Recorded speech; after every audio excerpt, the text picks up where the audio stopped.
You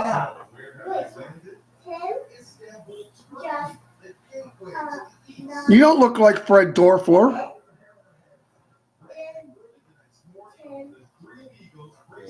Thank goodness. You're right. How are you? I'm good. How are you? Which one? Good, good. Nice. Device added to your account and iPhone. No, that's not your camera.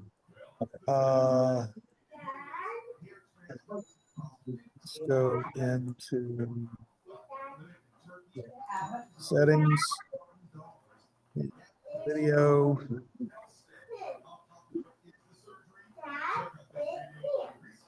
There's an exclamation, so you have to say.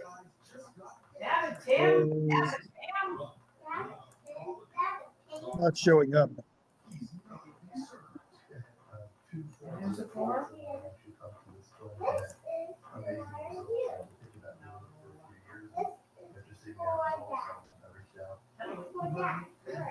Carmela, what are you doing? Carmela, are you putting that in your mouth? Okay, exclamation. Rip. This is picking my phone up. Definitely worked mine. But when I turn it on, it pops up with a message about either installing or giving permissions to the camera on the computer. All right, let me go into system settings. And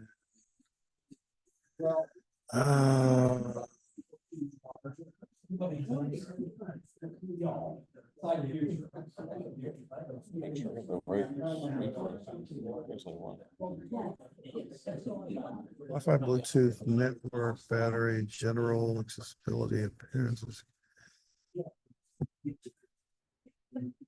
It's going. Go into displays. Get it all set up. Trying to. Yeah. Like I tested it on my computer. Trying something new.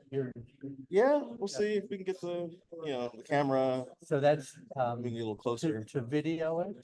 Yeah, so just basically use this It's as not, a web. it's not giving me an Okay, You're option. using it as a web. Yeah, yeah. So Okay. it doesn't show up in the devices. Is the speaker in person or is the speaker on Zoom? Good question. Fred and I were just discussing. I mean, you may not need it. That is a good question. That's a good question. Fred and I were just discussing that.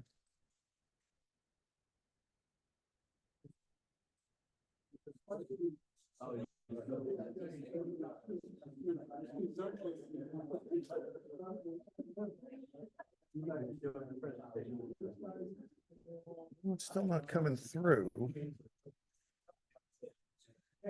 Oh, yeah, some bad snow. Oh, okay. I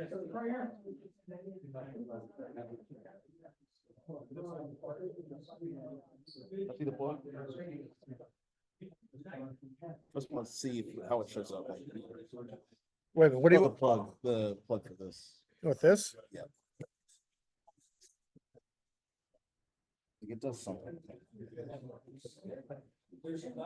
Oh, there's something wrong. It may be that port.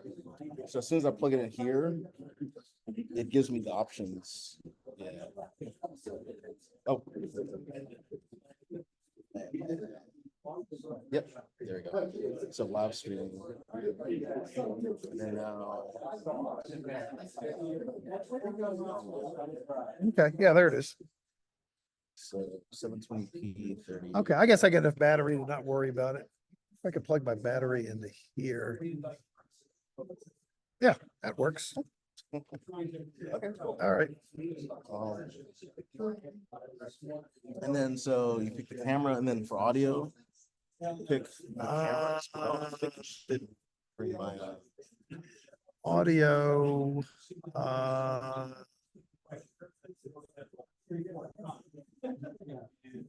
not that we can do that. I have the handle. Where? Oh, here it is. Why is it disabled? Here it is. Okay, test. It seems to be working. Testing 1, 2, 3. Testing. Yep.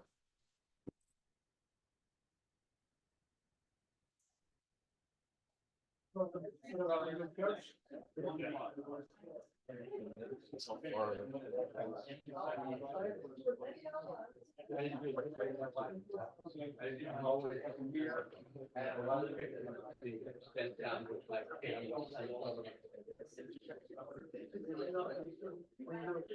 went over on the ground, taking the pictures of the.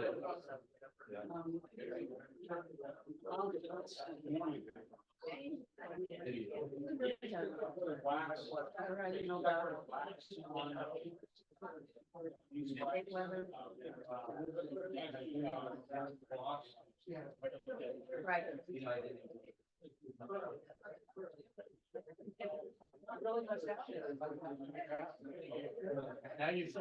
Now you see the video feature. Did you see me trying to get back on? I don't know. I can get down. I can get down. I had that.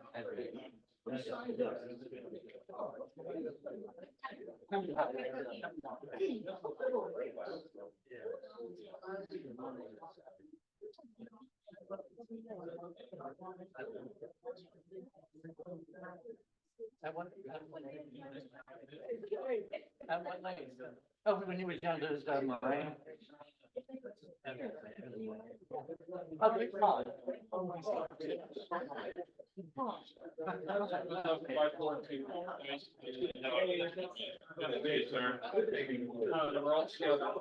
Yeah. Yeah. Oh, they went back? They went back. They went back. Against the, They went back because everyone was advancing, photos. He was trying to take a photo. And there's a lane. Everybody was up on the lane. He went this way.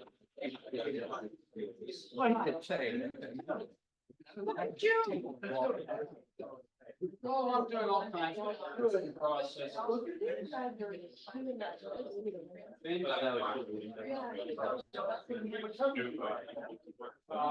That's right.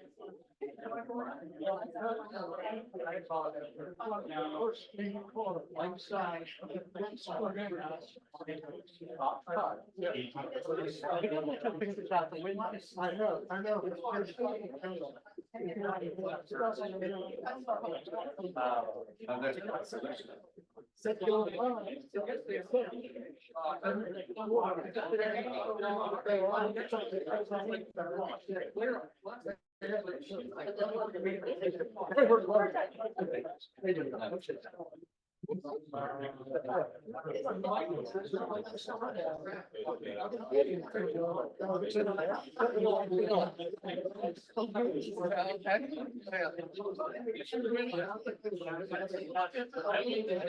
I'm good.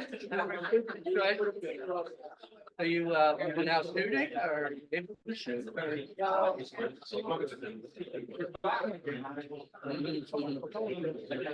Yeah, and obviously you're not doing it for work.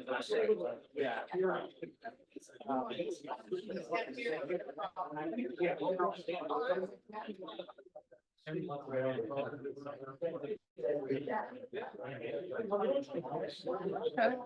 And we're happy to. No, nice. Okay. But you'll always.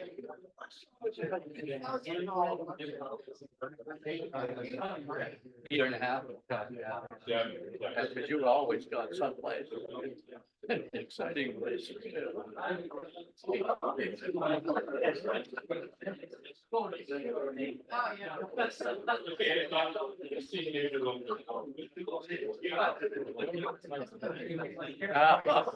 Oh, yeah, and I'm always getting that permission is not always easy.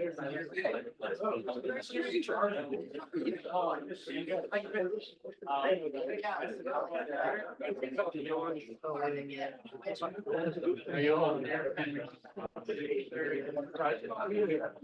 Woke up about 3:30 this morning. It's just all everything running through my brain. I laid there for a while. Got up and made coffee. His dog was there. I'm Sarah. He's the father of the, yeah. So, and now it's stuff, I do this, do all of that. She just like, I'm like. That had me more. Wake up. It's 3:31, and my mind is. Right in my.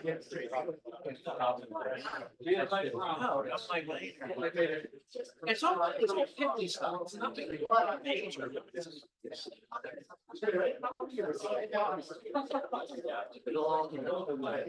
Saturday night, midnight, I'll be sitting in my living room. We have a shot of whiskey, which I never do.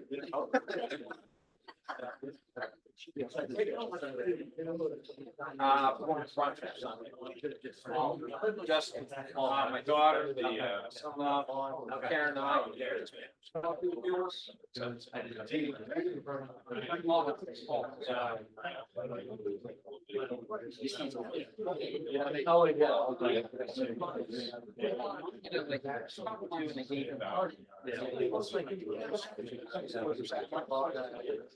And they do. Yeah.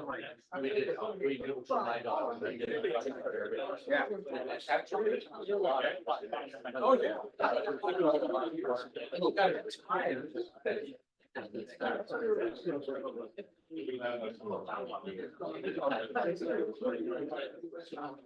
Yeah. That's a daughter.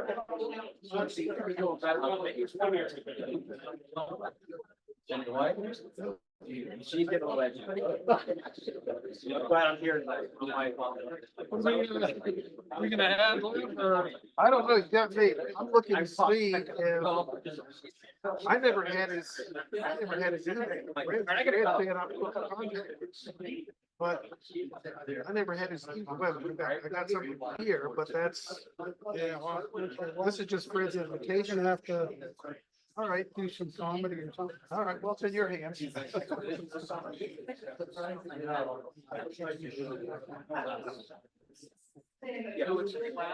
Oh, no, I should.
How we doing? Do we have a speaker?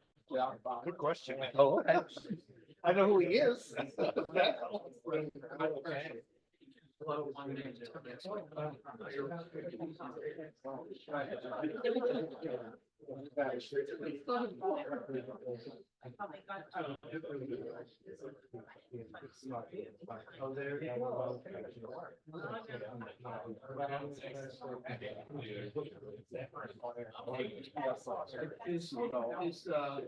Want to pinch hit tonight? Got 2 minutes, I could talk for maybe 5 minutes. Really? Yes, I know who he is, but I never had his email address. I gave, it's on that. It's on that spreadsheet that you have and you sent it to me.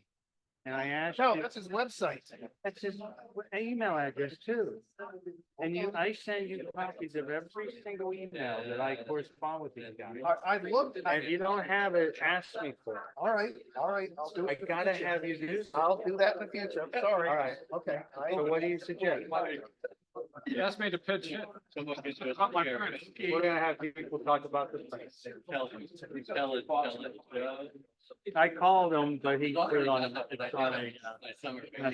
All right, I think he left a message. all right. They did that. 2 weeks. Well, no, I heard. So everybody's on it. Blame me, that's my fault. I don't know. I mean, maybe he wouldn't make it anyway, but he should have actually got a hold of us too. He said, is it still on? It should. It should be both ways. Get worked up. No. This one was. So, Don't speak. so Bob is, okay, so Bob Hayes has some ideas. Boy, that's dangerous. We still have easels. Yeah. I could do one easel and About the easels, we took that down at the store. oh, and none of All right. Oh, yeah, that's right. We have these, yes, it's Chris. We'll hold them for you. Well, maybe better than you. Yeah. One I'm not quite ready to talk about the new camera on the iPhone 16 Pro Max, but I'm learning about it. How do you like the camera? Oh, I love it. I I finally figured out how it works. There was a line outside the door of the show. I was in Vegas Saturday. Oh, really? You have to wait in line. just to- So, hi, everybody. Are we online? Yeah, we're on. All right, so I don't think our speaker's gonna be here today. He must have forgot. And, I'm sorry about that, but he was gonna talk, he was gonna do storytelling. But we could do storytelling, right? We all have a bunch of stories we can tell. But let me welcome everybody and, members and new members. Let's see, we all, yeah, oh, Tom Delagram, I guess, is a new member now, huh? He's a new old member. Yes. And, you're a new member? No? Okay. And, okay. MIA. So welcome, everybody. The Pittsburgh Photography Club, Pittsburgh Poetry Collaboration, we're still working on airport, and the installation, art. So if, please look at the website. Hey, Stu, hi, Stu. Hey, can you bring the website up? So we can, and Stu can go through how did everyone remember how to do that? We have some people who weren't here last week. So, okay, Galen's gonna bring that website up and Stu can explain what that's about, how we do it.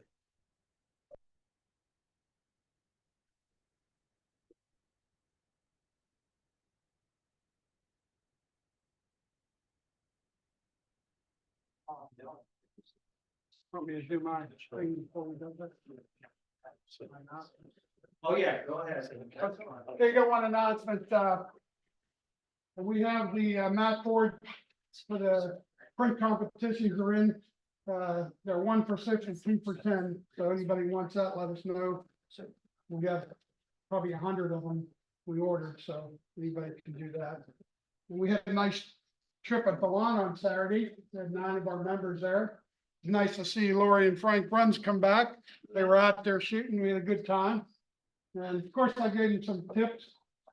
One of the tips was, when you're shooting these pictures, always look behind you. Oh. You never know. So, We give them tips, that's why they do so well. well, that's it. Okay, take over. All right, now wait a minute, when's our next hour? I don't know, I'm really busy in October. Oh, you're busy enough. Yeah, I'm pretty busy. So, All right. Okay. Oh, let's turn the lights on. Hey, Bob, can you turn the lights on?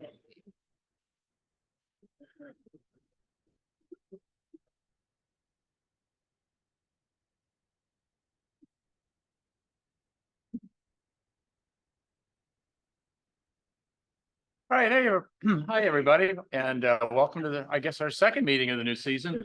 So just a couple things. First of all, I want to point out for the new website, it is now pghphoto.org. It was pghphoto.org/WP. You may have a bookmark or something that doesn't work because of that, but just tell your browser to go to pghphoto.org.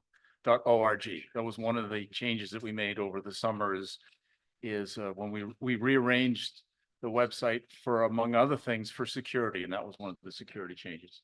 Okay, so Fred wanted us to look again at the airport collaboration project, and there can be some confusion about that.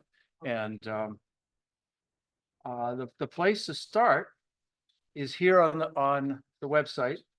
And then just below the fold, that is the one of the blocks that shows up once you've gotten to the website. Click on Airport Collaboration Project, and we've got the details of how the detailed steps. There's an instruction document. You can, but the most important thing is to click on the Google Drive link, and that will access the Google Drive link, which is where the slides, where your images need to be uploaded to. Now, this is, and when you do that, what you will see, and this is one, in this case, we're not signed in. Let's see if I can make that bigger. Go. All right, so what I want to do is, you'll see up here at the top. Hold on, we share this. Yes. Yeah. Share it. Sorry. It's a Mac, so I just went back to the that page. I'll go back to.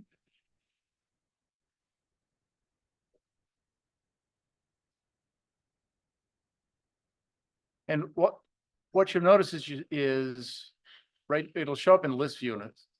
Now, whoops, I'm sorry. Wow.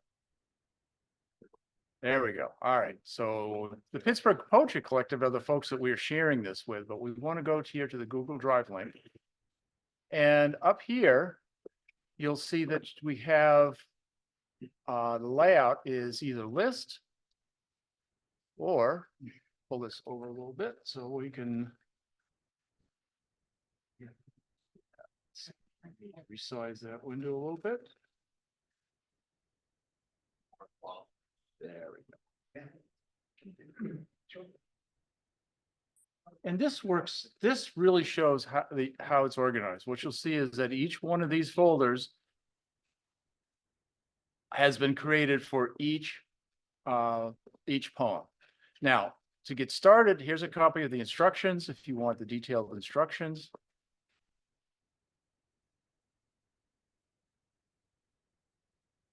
The first problem that you face is which poems do I want to participate with? So you do have the ability to download the collected poems. And then something new about the poems is, it took a lot of Googling to figure this out. They are now indexed, right? So for example, let's take a look at Kendall's PPG and Highmark. I should be able to click on that. Oh, okay. Something you need to be aware of is when you're in the Chrome extension, you can't just click and it will go and it'll go to the page. If you download it and open it with the Google, not the Google, the Adobe Acrobat, it will go to the page. So, however, Kendall, PPG, and Highmark is on page 8. So we just scrolled down to page 8. And we discover that, okay, this is a poem that I may want, that I like. that resonates with me, that inspires me with images I either already have or images I would like to capture. So given that, I'm gonna go back to, oh, I'm sorry. So up here, I'm gonna close this. And that brings us back to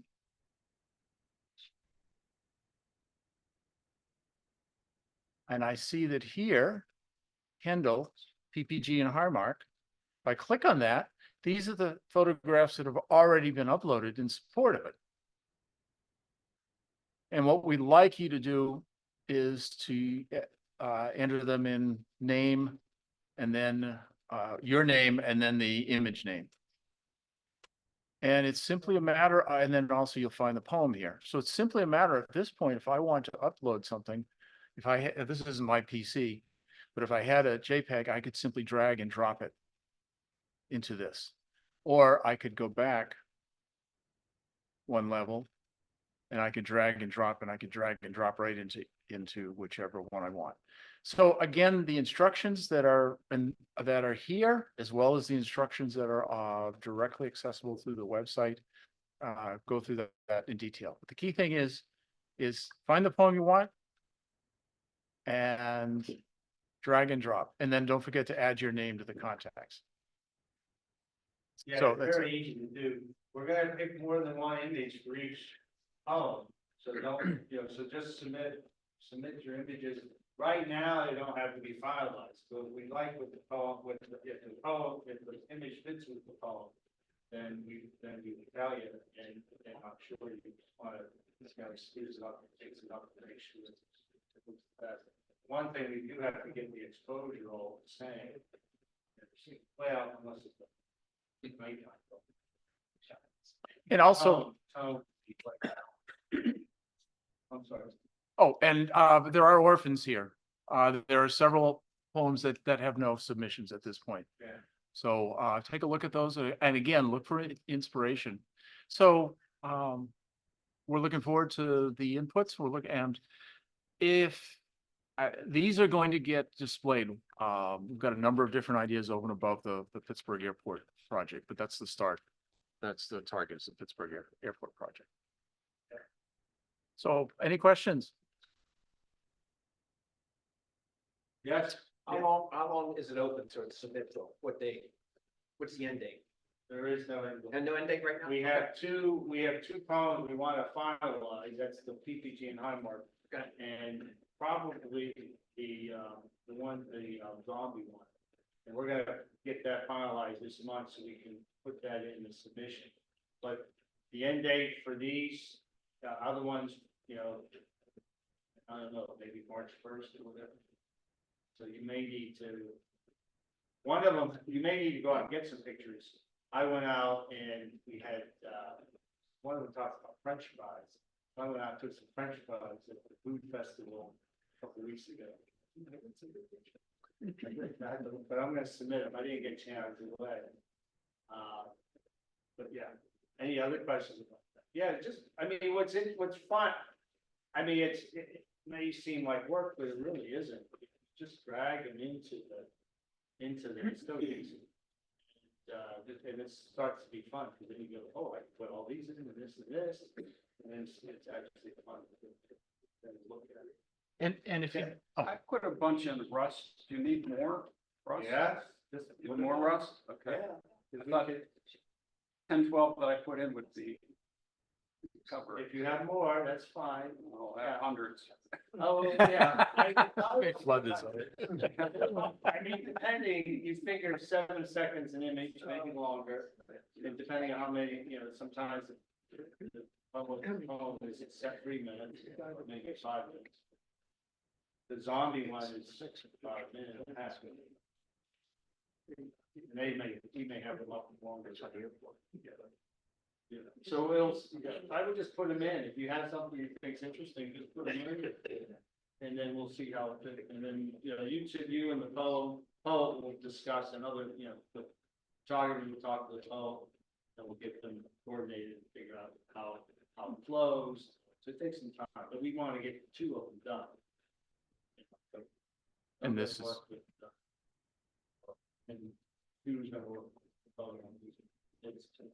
So we'll post a date when we establish a date, and you can see this is the program itself, the visual Yeah. arts program. If it's accepted, then we will have it there. So right now, I don't. Okay. And one last thing whoops. Yeah, that's what we're working with. Go back to and one last thing. If you're really stuck. Or just not really stuck. If you're stuck and want help, you can email us at collaboration@pghphoto.org. And that actually goes, I think that goes to Fred. This collaboration@pghphoto.org, this email address here. Oh, it does. And oh, yeah, yeah. Yeah, I learned to delegate upward. I'm not doing that. Look at. And there's also two YouTube of the meetings that we've had about that, if you want to take a look at those. Okay, well, good luck, everybody. So, just we'll go through some other announcements, and then we'll talk about some photos and talk about anything else. Wanted to mention I don't know if some of the members haven't weren't here last week. We merged the academy bylaws with the photo club bylaws, the photo section and the academy. They were separate. But the academy had the 501c3 designation, so we merged the two. And now it's just one. We'll still use Pittsburgh Photography Club. And so I want to let you know. So we merged the board. So now people who new members of the board didn't realize that now they're on this board. So, but they know now. And I want to announce Nancy Bernard has decided to step down from being on the board. She's been doing it for 16 years or whatever. Did you want to say a few things about it? But Well, 16 plus years, I'm not even sure if that's right, but 16 plus years in some respect, I'm favorite. so we're very grateful all the work and time she put in to the club. So let me get this.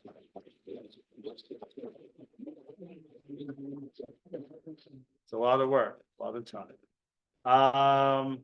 Mention the Keystone Salon of Photography 2024. We have over 600 images, I think 640.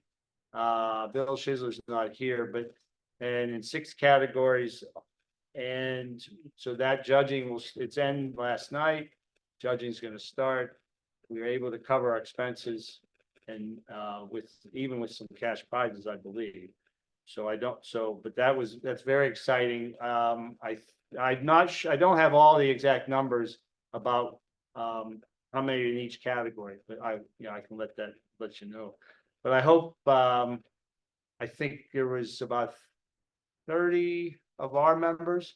So and that was wonderful. We had 30 of our members submit, but geez, I wanted all of you to submit something. So, but anyways, and don't forget the Olympic National Park. We have what I am calling the Out of Pittsburgh tour, the Olympic National Park. Please sign up. If you're interested, sign up, reserve your hotel reservations. And there's a extension. I'm working on an extension in Vancouver, Vancouver Island, not the city, Vancouver Island, Victoria. And we'll go to some of the forests and also the beach there. And Victoria, we'll actually try to do some pictures in Victoria. All right, and I have to ask a question: who likes coffee? All right. So Stu, you want to mention what we're going to do? So actually what we should do, Stu and I and Lisa Cirincione, we were at the Photographic Society of America meeting last weekend. And of course we talked about, everything going on. And so we talked to people there about they do a coffee and camera or coffee and photography on a morning once a week or a couple times a month. So, Where? That's what we want to talk about. Where? Did anybody have any ideas where we could? Dunkin' Donuts? Yeah, has to be big enough for, 10, 15 people. So. But we thought we would, I want to get in touch with the Silver Eye. Maybe we can do it there one morning. I can do it another place one morning. Well, actually, once a month, I think we did it.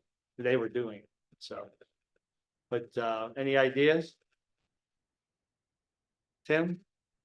Elleria has. Oh, they have Panera there. Yeah. Good. Okay. There's a message. There's a September 10th meeting. That's Lisa. Lisa was on. Okay. There's a message. So, yeah, this is the third meeting. All right. Dallas, Dallas mentioned something about what's going on with the archives and historic imaging, the historic image fund. And what he's gonna show, so we want to get the website up for that too. You bring up our website. So I mentioned this last week, but you may not have been here or haven't heard, it looks highly likely that we are going to be donating our archive to the Library of Congress, which we consider to be quite an honor that they're interested in having it. And I think it's a reflection not simply of the quality of the content of the archive itself, but of the history of our club and of the significance of our club in the history of photography in the United States. There was a time when the Pittsburgh Salon was, to all practical purposes, the national salon.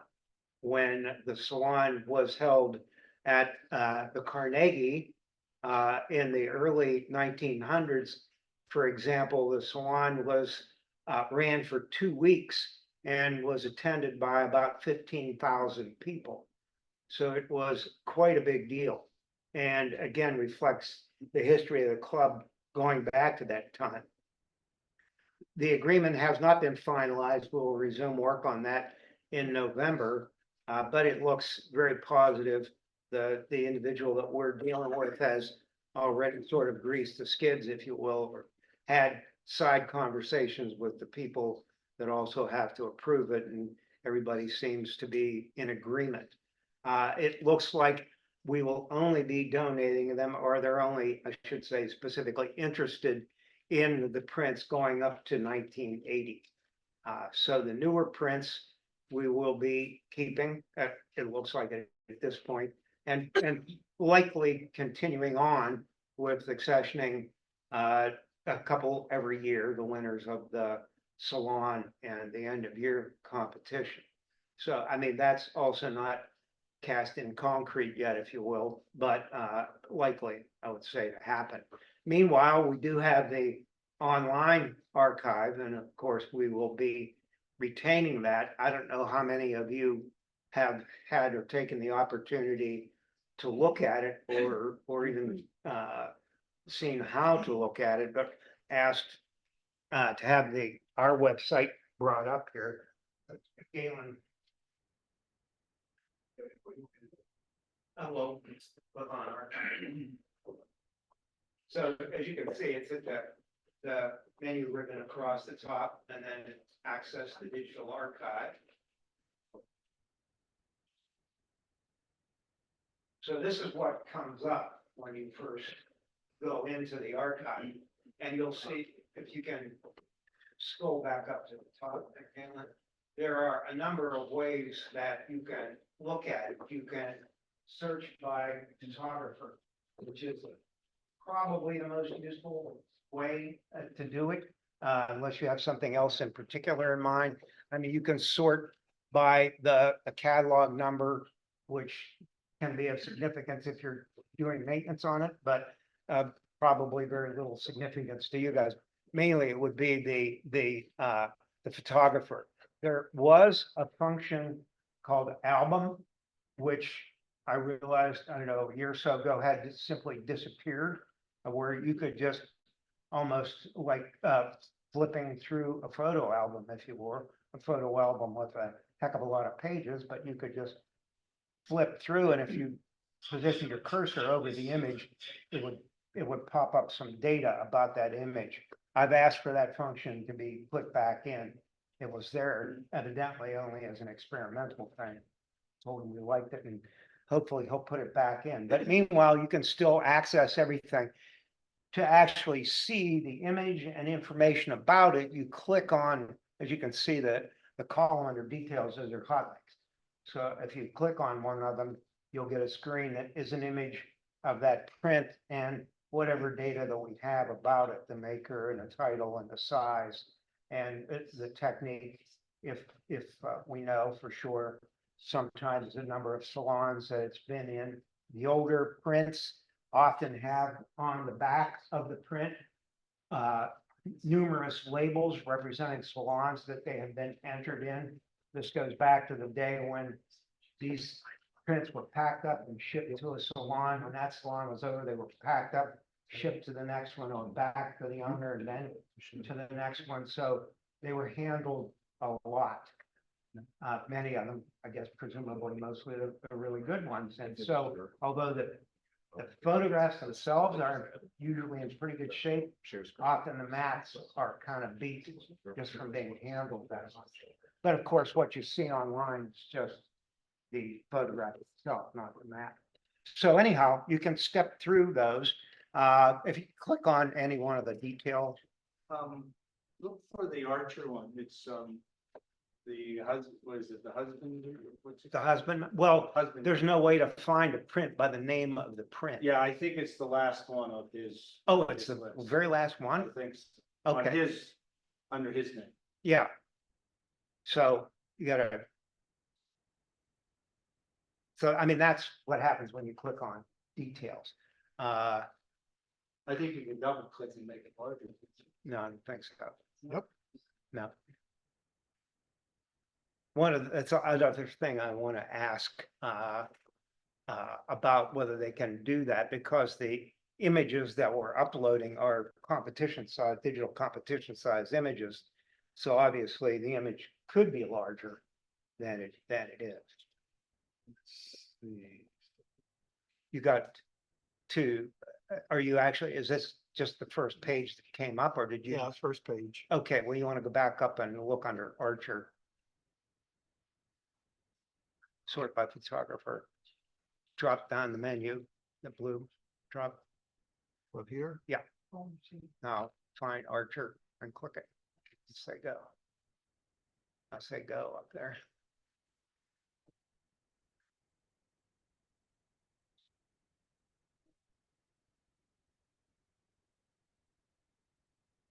You click it? Yeah, I clicked it. Not doing anything. Well, that's not good. Well, let me tell you what it should be doing.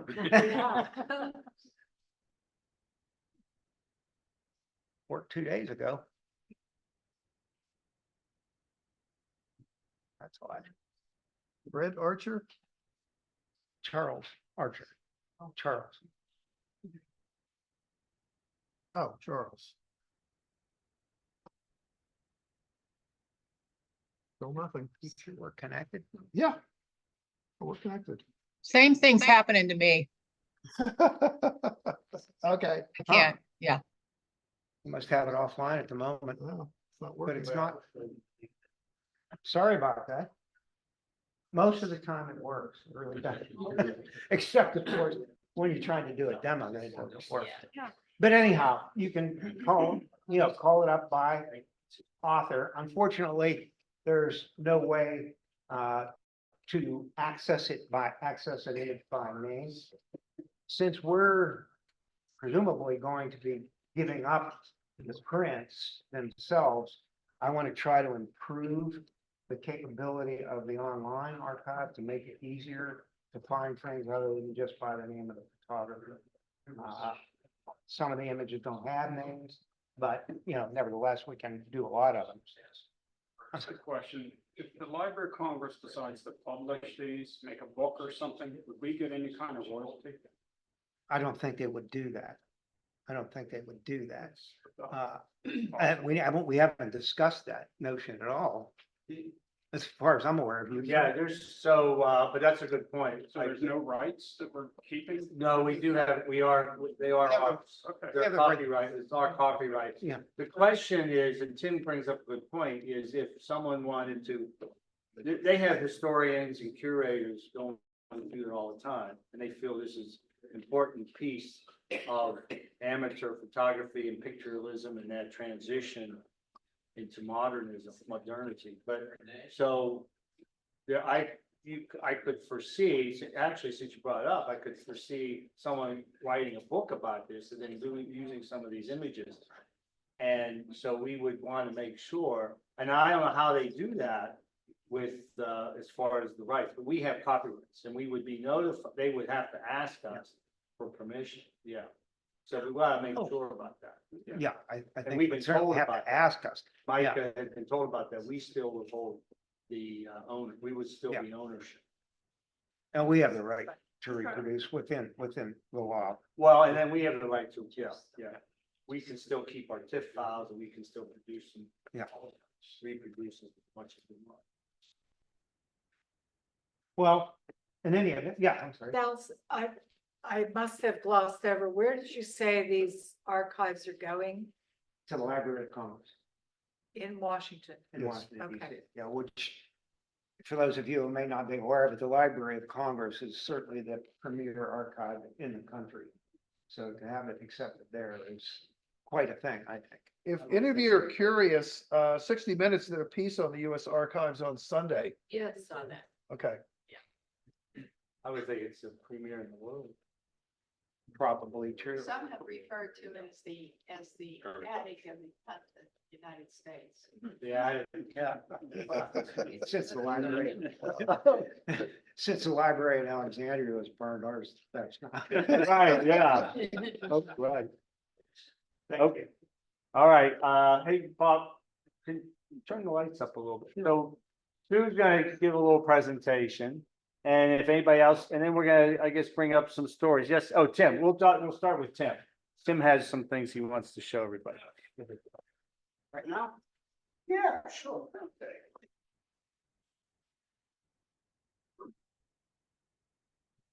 Okay. Look bright. Good evening, everybody. I do what's called alternate processes. It's an old-timey way of doing things. Showing you is the Van Dyke process this evening. I've been working with this process for a couple of years now. I've made maybe 50 prints. Nothing's easy about it. But keep this in mind. When you get a piece of apple pie, would you rather have a homemade apple pie made from scratch? Or something from the grocery store that's made thousands at a time? What do you think would taste better? Depends on who the cook is. Okay. I'll go with the homemade. Yeah, okay. Depends on who the cook is. With the Van Dyke process, you're taking a watercolor paper or mixed media paper that's they use for like painting or watercolors, and you're coating an emulsion on it. The emulsion for Van Dyke Brown are 3 solutions that you eventually combine. First one is potassium ferrocyanide. The second one is tartaric acid. And then the third one is silver nitrate.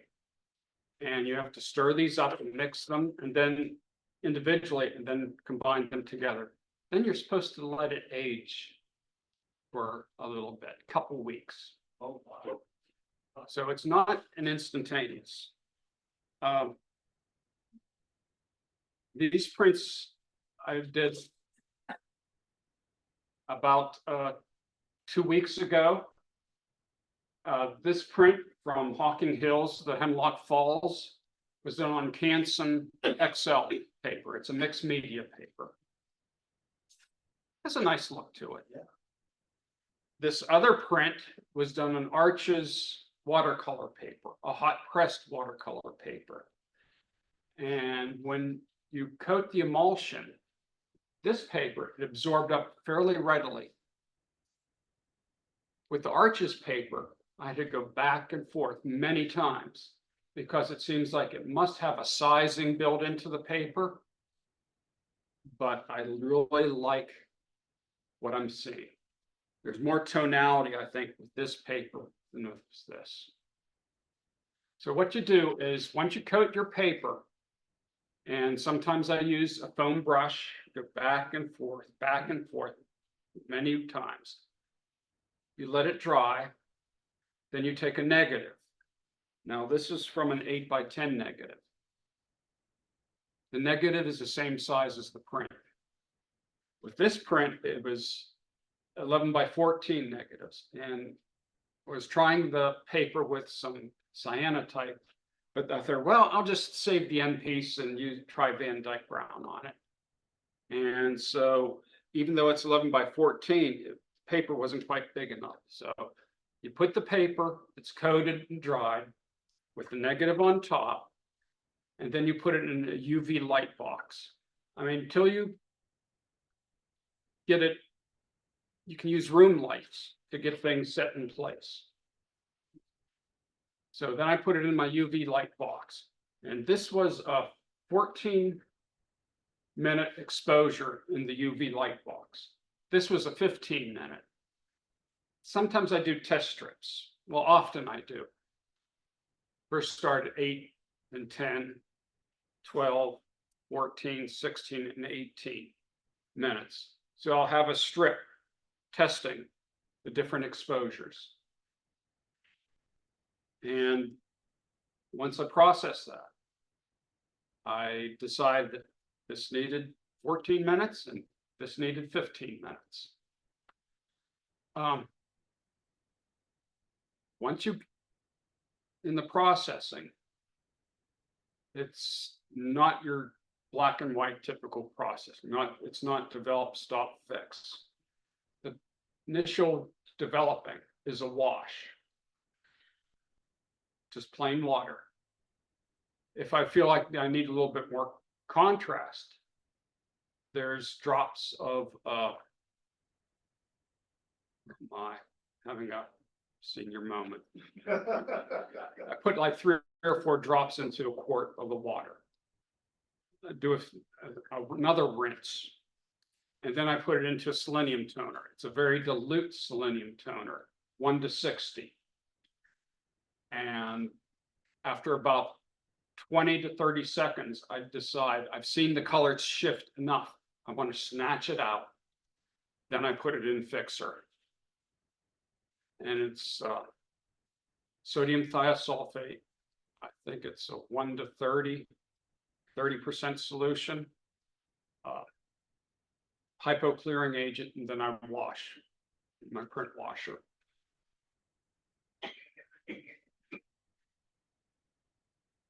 This is my apple pie made from scratch. It's not easy. The cameras are big. The process isn't immediate. It's not like pressing a button and it pops out of the machine. It takes time. It's what I like to do.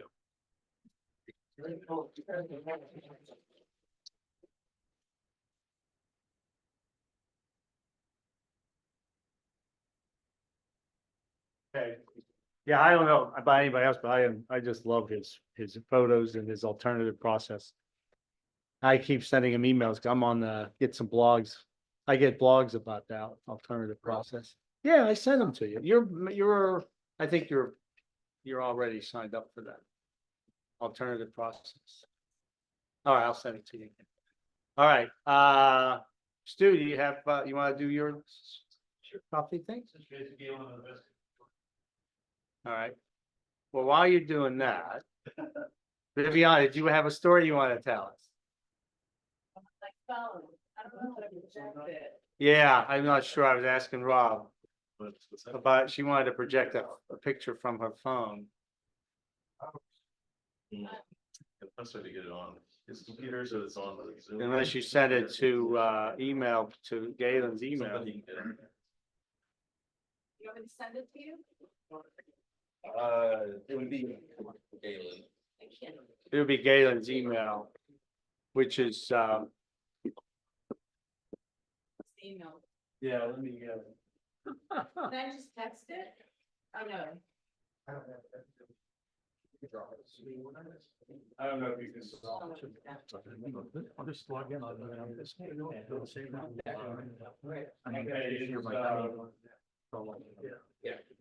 All right, go ahead.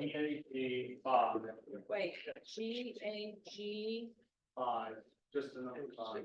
okay, At psu.edu. at PSU. Penn State.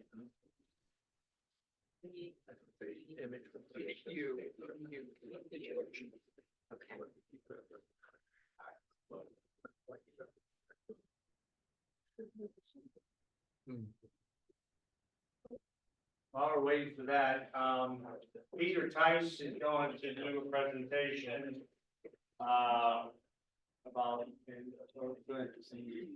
of alternative antique lenses. We're gonna have Premier here, and bring some lenses in. He's gonna try to bring enough adapters. And so you wanna bring your phone. We're gonna, Bob Rokoski's is gonna try to get some flowers. I'll try to bring some still Recording in stuff. progress. And if you can keep that in mind, and I.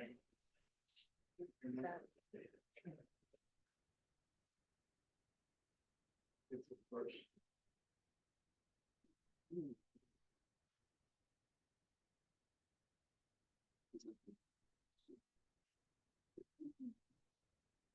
Not a pit stop, it's in the back home, it's not that big. What? A pit stop. Is it really fast? That's, that's on October 15th. And October 8th is the theme night, House of Worship, House of Worship. And then we have extra meeting on October 29th, so we'll have 4 meetings in October. But we have a theme night October 8th, House of Worship. Not sure what the deadline of that would be, but it's in the website. Are you tethered? Yeah, all I need, Gail, if you can set me up so I can share my screen. All right. You should be able to. I might be able to. Let's see. Yeah, see, you should be able to share it.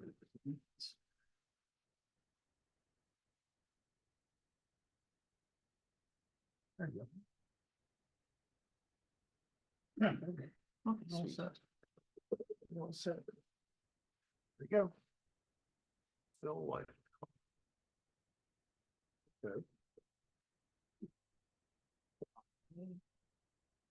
So I was told by a wise preacher once that every deacon should have one good sermon in them, just in case the preacher didn't show up. Well, and then couple, gosh, I think it was last year, 2 years ago, we did a project. Well, let me back up. I've always been frustrated that I find it difficult to tell stories with just a single image. Of course, I grew up with National Geographic, so I'm used to having all the pictures, and then sometimes it'd be words in between the pictures, but mostly it was about the pictures. So I was accustomed to spreading a story across multiple images. And then we did a project with Aaron, gosh, 2 years ago, I think. And I discovered that that was what really worked for me. So I started playing with the idea of creating monographs, and a monograph was just simply, as you'll see, get this, recall it to its duty. A monograph is defined by the Cambridge Dictionary as a long article or short book on a particular subject. And this turned out to really hit the sweet spot for the kind of photography that I do, where the individual picture doesn't necessarily tell a story, but it's part of a bigger story. So one of those monographs I put together was originally still Life with Coffee. And then I realized, wait a minute, coffee is way too important for that. So it's now still, Life with Coffee. So I've been asked what makes a truly good coffee. And there are a number of things. Surprisingly, the answer is not complicated. It's high quality Arabica beans. It's freshly roasted. It's ground immediately before brewing and freshly brewed. So, and then for the ultimate taste, what we now think of as a latte or something, steam extracted. That was, to me, was the is the key thing. So, to know me is to know that I love coffee, and I'm not sure if you can see that, but every one of those is a different way that Starbucks over the years has spelled my name on their cups.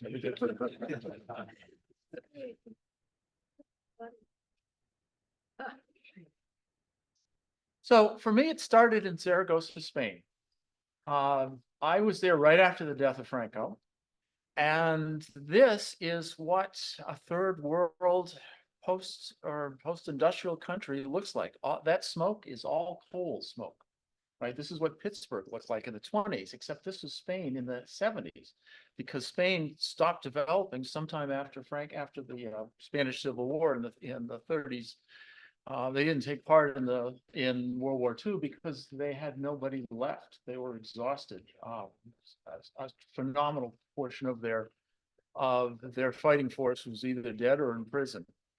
So what I did discover, however, is they knew how to make fantastic coffee. And for a nickel, you could walk into a cafe and get a cafe con leche, which is essentially what's today's latte at Starbucks, and as we're all well aware, it costs a lot more than a nickel now. So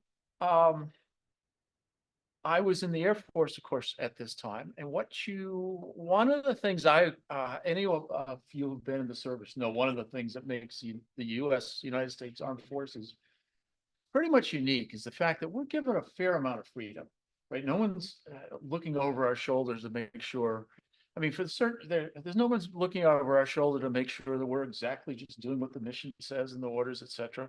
So one of the advantages of working on cargo planes like the C-130 you see in the background is that when you work on them, the pilots oftentimes invited you to come fly with them. It's a nice way of guaranteeing that you as the maintenance man did a good job. And believe me, it worked. So I was on a flight and we had I noticed we had a large number of passengers and yet one package that we're delivering to Ecuador. So we flew down to Quito and nobody got off. And then we stopped at Bogota and nobody got off. And I thought, that's odd. And then the pilot says, because I was sitting up with the crew, said, "How many do you want?" Thinking, how many do you want? I said, "Yeah, cases of coffee." And we loaded that C-130 up with probably half a ton of Juan Valdez coffee. Flew back to Panama. So fast forward later, Starbucks came out with their high sugar content. And this is my friend, Steve Bible. I thought he was my friend. And then, as you can see from the look on his face, he's trying to kill me with these, having me choose from one Frappuccino or the other, either one of which will cause my insulin to go through the roof. And I'm not even a diabetic, although after in Brazil, Brazil is the first time that I went to South America to do conferences. And the first thing I discovered is it's all about the coffee.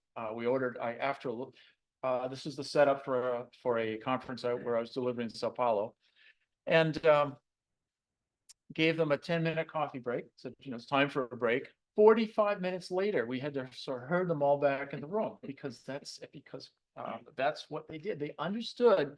To me, coffee is representative of not just the fact that coffee is intrinsically, but the fact it's very much a social action. It's a social way to be able to interact with people.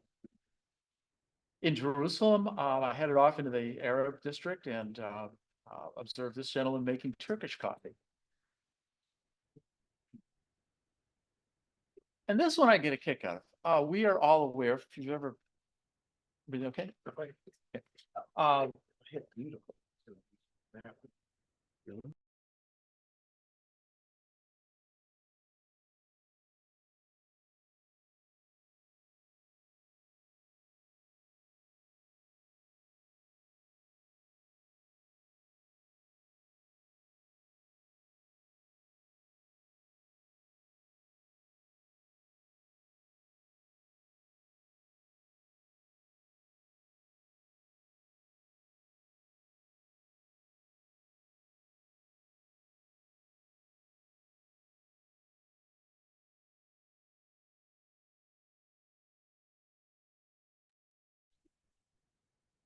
Okay, so let's back up again. we've got several computers and microphones, so we're not sure which one is working. Well, we know they're all working, but that doesn't work either if we have them all working at once.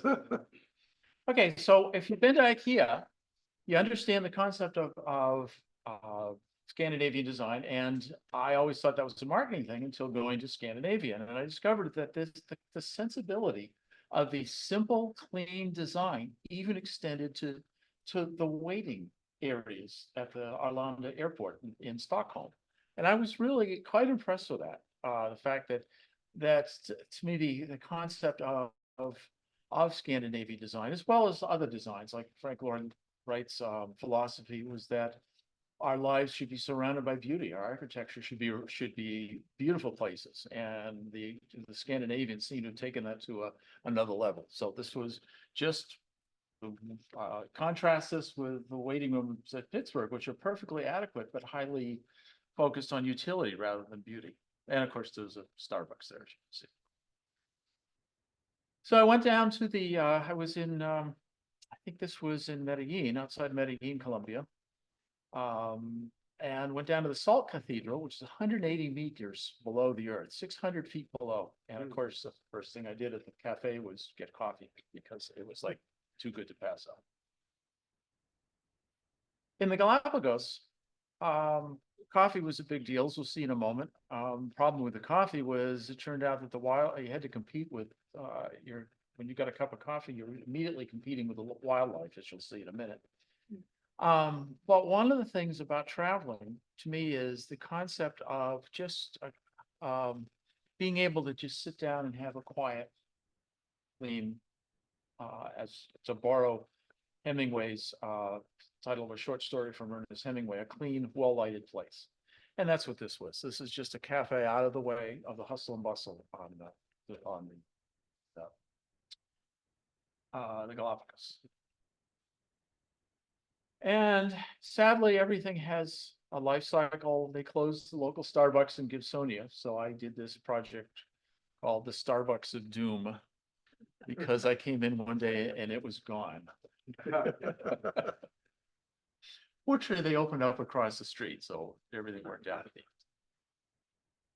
A couple of years ago, the Universal Cat Distribution System gifted us with this beautiful black cat and 4 kittens. And we used to go for walks in our backyard. Now she's inside, so we sit in front of the door to have a cup of coffee. But we'd go for walks in our back garden, which you can see is gardening is not something that Lori and I do well, which is pretty obvious. And then sometimes this is just simply a quiet moment in Quito. And I think the reason, I just love the pastel effect of this. I'm trying to learn how to do that perhaps more often. I think part of it's a function of compression. I think I probably shot this well anyway. So I love the pastel effect. The other thing was that about 12 hours a day, they were working on the neighboring building with a jackhammer. So this is a rare, quiet moment. And this is a favorite one. One of my very favorite images, in which I've sold quite a few of, is this one of coffee on the right. So on the left we're at Mount Bental. It's a Syrian outpost that was captured after the '67 war and turned into a cafe. And this is 2012. And you can see I'm standing on the Syrian outpost looking at the cafe. And behind me, you can walk up those steps to the barbed wire and look over along the Golan Heights. You can look directly over into Syria. So the next outpost just down the road was actually the next mountaintop just down the road was the United Nations outpost. But by 2018, that was too dangerous for the United Nations. So the observers would come up to here, get coffee, and then go stand up by the United Nations observers and stand up by the barbed wire. And from there, we got to watch an artillery battle over in Syria. And this is Quneitra. This is the Syrian Civil War, which is this point, this is 2012. So that's already history. And that's what the Golan, and by the way, you can see the limit where Syria begins because it's where the green stops. Washington DC, home on the road, but home on the roads, lots and lots of roads. Of course, the United States is the country of, we gave the world the automobile-based culture, so it's sort of exemplary of that. And then a quiet moment on a lake in Austin.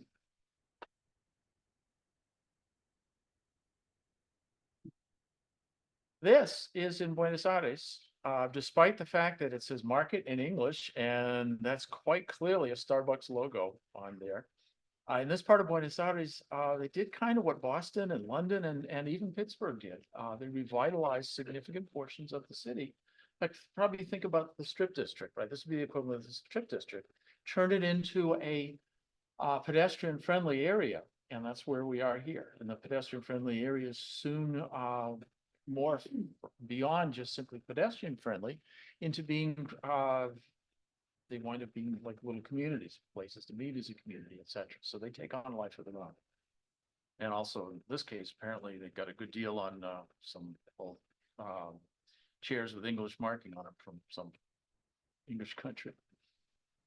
This was kind of fun because this is back in the Museo Nacional in Bogota, but that's Juan Valdez coffee. So I got to revisit my past from, gosh, this has been I'll be about 40 years later, and Juan Valdez is still serving coffee at the in Bogota.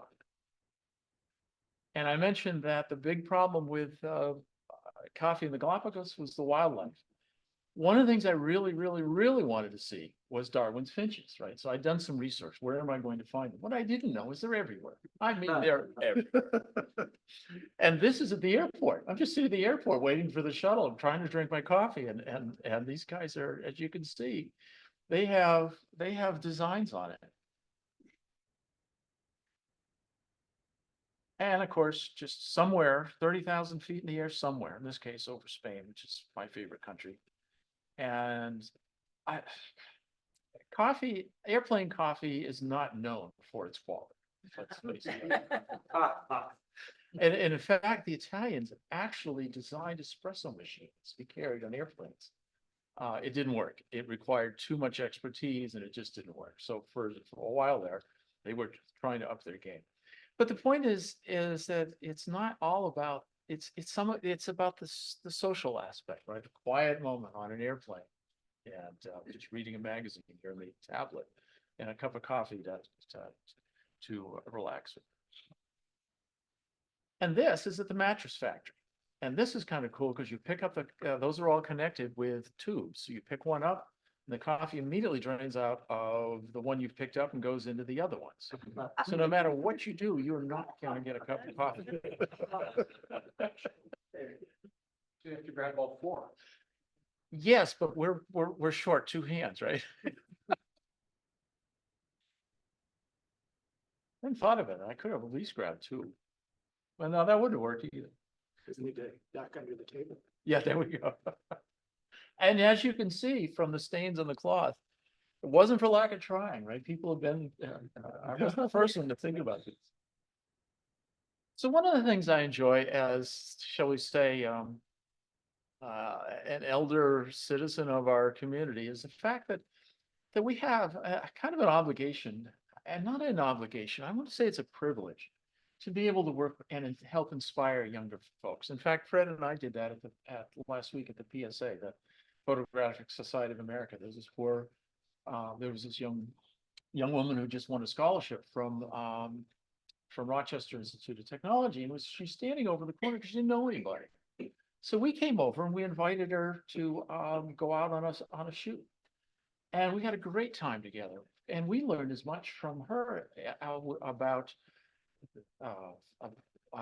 just the adventure and the attitudes, and how much fun it was to be able to go on an outing like you guys recently did at Vermont, which I would love to have been, except we were in Tucson. So Josiah is a young man who lives in my neighborhood, and he is a true digital nomad. He works at Disney when he needs money, and the rest of the time he travels around the world. And I essentially gave him my old Sony Alpha, and he stopped by one day, and we just shared a cup of coffee out in the front deck. And like I said, it was a real privilege to be able to inspire the next generation not least of which is we kind of live vicariously through them, like going, gosh, I wish I were 25 again. This is what I would be doing. Medellin is an interesting country. When you think of Medellin, you think of not coffee, but cocaine, and they have done, just like Pittsburgh did, a remarkable transition from the loss of steel. They also were a steel-based country, economy, and they went from steel to cocaine.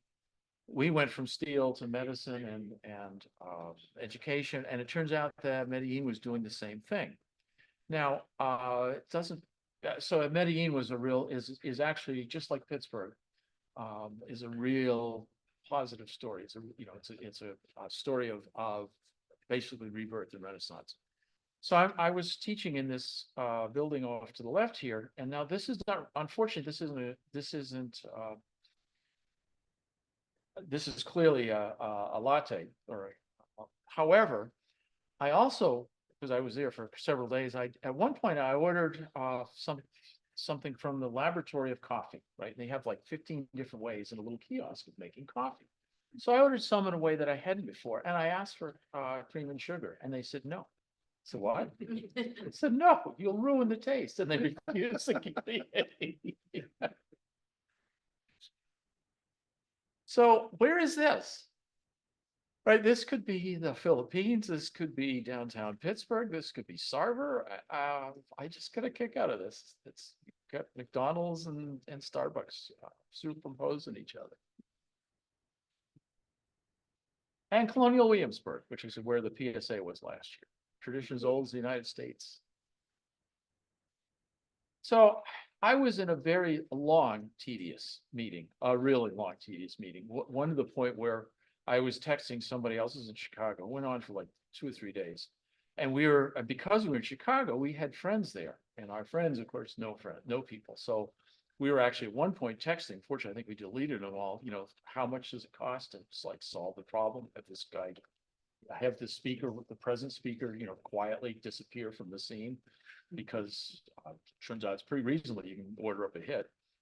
And then after a while, we realized, well, wait, if something does happen to this speaker, we really don't want to have these on our text. So we erased them, and I took up just writing, just doodling. This is Helsingborg Castle.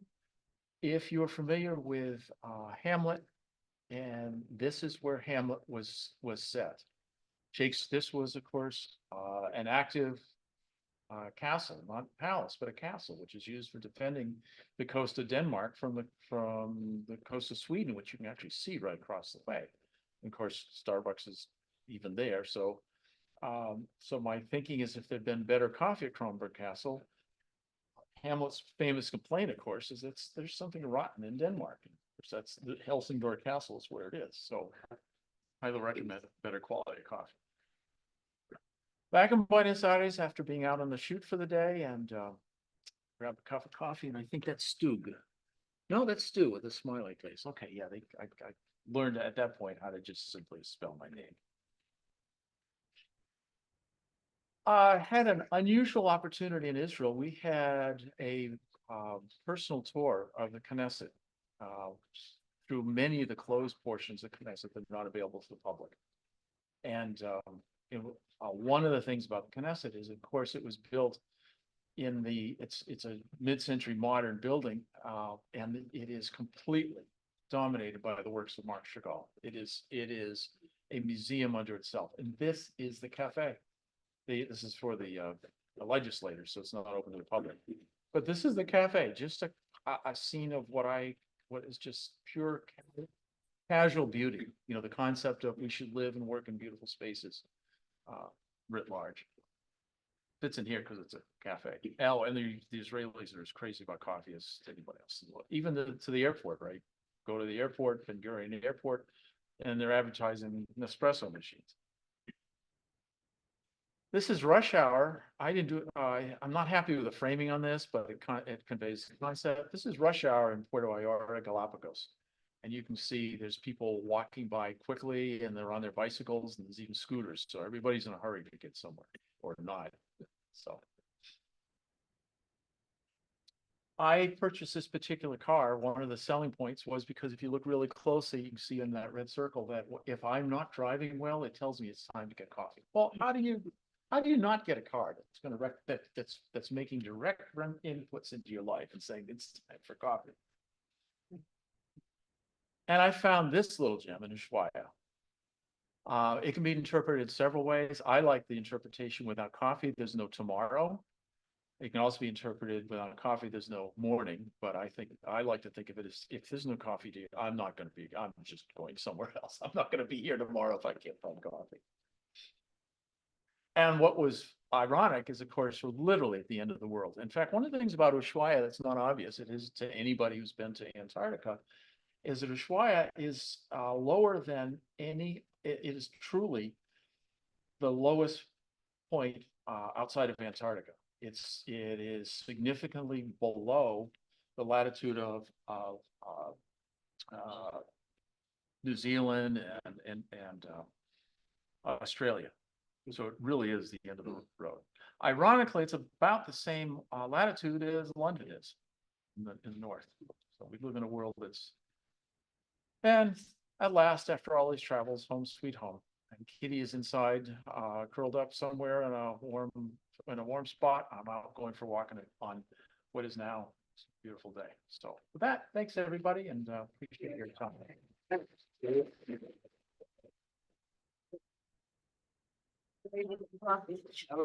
Yes, yeah, I've already had 3. We're gonna do coffee with photography sometime. I'll let you know. Vivian, did you send him your, I did. you wanna, What did you send me? and we'll have Viviana do tell her story, but It's a little story. It's not a, don't build it. that's okay. We have time for one little story. Oh, okay. Got it? I'm gonna put it on here. Yeah. Sure. All right, give me a minute.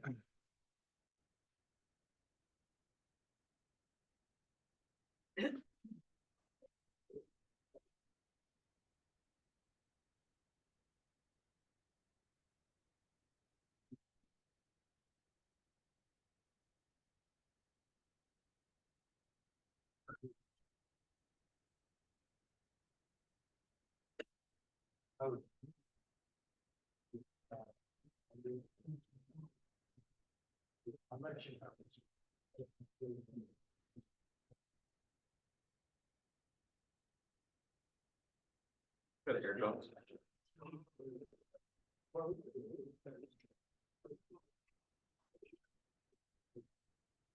Turn it back up.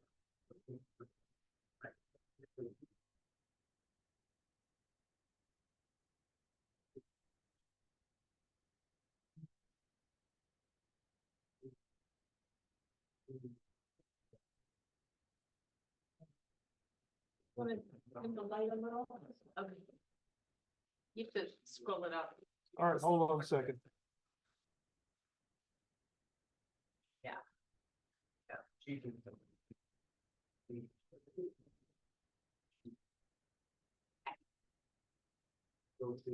It's not that big of a deal of a story, but I was also in Buenos Aires in Argentina, which is where I'm from.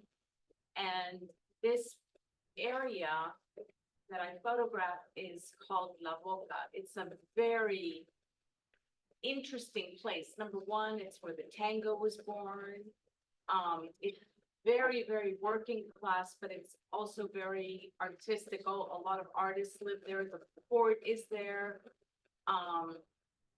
And it's got a lot of characters, a lot of characters there. So I was walking that day, taking pictures of that neighborhood. And I was watching him and like this man, there were many. But I was watching him and he caught me watching him. So our eyes met. And I said to him, well, can I take your photo? And he said like this, you know? And I said, okay, well, what do you want? How much? And he said, a pack of cigarettes. So there was a little kiosk, you know, right behind me, and I bought him a pack of cigarettes and I gave him the cigarettes. And behind him, you know, you see all these little sculptures. They're all over the neighborhood. It's of the Indian population that had once lived there before the colonists, the Spanish colonists took over. And then the rest of the Europeans came. And so you have a depiction all over the neighborhood of really the story of the gaucho, you know, who is considered the quintessential Argentinian. And so I asked if I could take his photo with that behind, and I took his photo, and I was thrilled with myself. I was so happy. I thought, oh, this is wonderful. He's just what I was looking for. And then I continued. Well, during the course of every day I would get up in the morning at 8 o'clock. I divided the city in 4 and I was shooting. And in between shooting different neighborhoods, I went into art galleries. And I would take my break and I would go into the art galleries. I go into one, the first one I go into, and they have paintings and then they have photographs. And who do I see hanging in this gallery? I see him. And I just said, I laughed. I thought, this is crazy. They got him in the neighborhood just like I got him in the neighborhood. So then I laughed and I was laughing. I thought, isn't that funny? I keep walking. I go into another gallery. And I'm looking around and what do I see? I see him in a studio. So they posed him. He went into the photographer's studio. They posed him with a black background in different, and I thought, oh my God. I left, and would you believe I go to another one? Now they're not all, you know, one after the other. I'm going to a whole bunch of them. I go to a third one and there he is again. So he made a really nice living out of this. Now he got easy with me. I just had to give him a pack of cigarettes. But you know, I was 25 at the time and he, I'm sure knew we're kindred. I have no money either, you know, so that's all he asked of me. But yeah, he was all over Buenos Aires. I mean, this guy made a living just by the way he looked. Who is it? What? Who is he? Or is he just some guy on the street? I never found out who he was. He was just like a street guy. You know, Okay. there's a bunch of them and I mean, look at him. Everybody kept going. And you know, this is a big city. I mean, this is not like the odds of it are. Yeah. But anyway, that's my story. Okay. That's cute. Oh, good. Thank you. All right. See you in 2 weeks. Thanks, everybody. Thank you. Thank you. Thanks, many. All right, turn down.